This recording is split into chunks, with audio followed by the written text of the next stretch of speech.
Hi, it's Clark Reid popping in with more tech headlines out of the reality distortion field. If you like the reports, help us out. Give that like button a little love pat, and you can also subscribe so you know when each new report is up and ready for you to watch or read, or maybe both, whatever you like. We try to accommodate.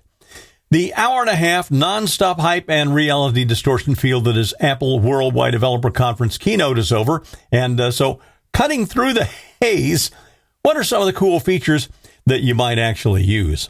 Although the presentation opened with a big hype for Apple Intelligence, which is running a bit behind, the various presenters did weave it throughout. And as expected, the large overarching items throughout were the major design of iOS, which basically extends across all platforms. It's the first redesign since iOS 7. It is translucent, transparent, and pretty, quite honestly.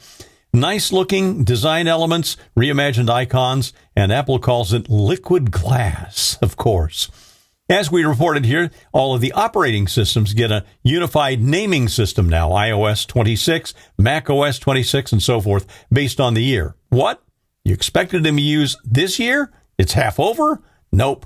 Just like the car makers, they're going to use next year's model year number and come out this fall, a few months ahead of that year.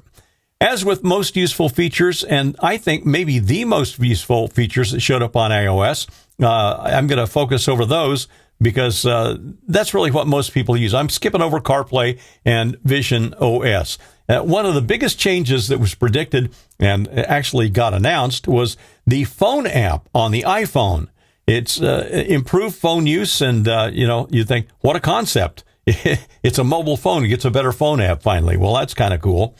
One of the nicest changes for it is they pulled everything together, voicemails and calls and your favorite users. They're all together on basically one screen. Kind of looks like the text messages screen, actually, and it does seem cleaner. Another change is they beefed up call screening. This should be useful. The phone answers from unknown numbers silently in the background, and then when the caller shares their name and reason for call, the phone rings. Unless, of course, you have ringing turned off like I do. A really cool feature is Hold Assist. You're going to love this. The iPhone detects crappy hold music, and it automatically mutes it. And then the call stays connected, and you can continue using your phone for whatever you want to do until the person picks up on the other end, the agent. And when that agent answers, they're asked to hold for a moment, and you're connected with them. So you don't waste 45 minutes or 2 hours or some nonsense online to tech support or what have you. Messages is also getting some updates. You can now select backgrounds like Facebook Messenger has had for a while on group messages that everyone can see, including from your photo library, or you can take an image from Apple's Image Playground. And they also added polling, and they're using Apple Cash in groups. So you could send or receive cash, like, for example, if you're going to divvy up a lunch afterwards with your friends, and you all happen to use the Apple system, which is preposterous. That won't happen, but a lot of you might. By the way, with the phone app, and this is true for texters too, unknown texters are sent to a dedicated area, so not to bother you. But with time-sensitive messages, the intelligence, so to speak, is smart enough that it sees those, and it will send through messages right away that say your table is ready, or send you a verification code so you can log into something. In messaging and the phone app, live translation can translate a caller speaking or typing in a different language on the fly, which is going to be really cool if you're using the phone while you're traveling. Apple Wallet is getting more car keys for supported cars and driver licenses for more states and more digital IDs, including for your U.S. passport. Now, Apple claims you can use those at the TSA checkpoints within the U.S. or in apps. This is really a cool feature. Boarding passes now include indoor mapping to help you get from one connecting flight to the other and without leaving the boarding pass app. And also Find My is built into the app so you can track your checked luggage right within that app too.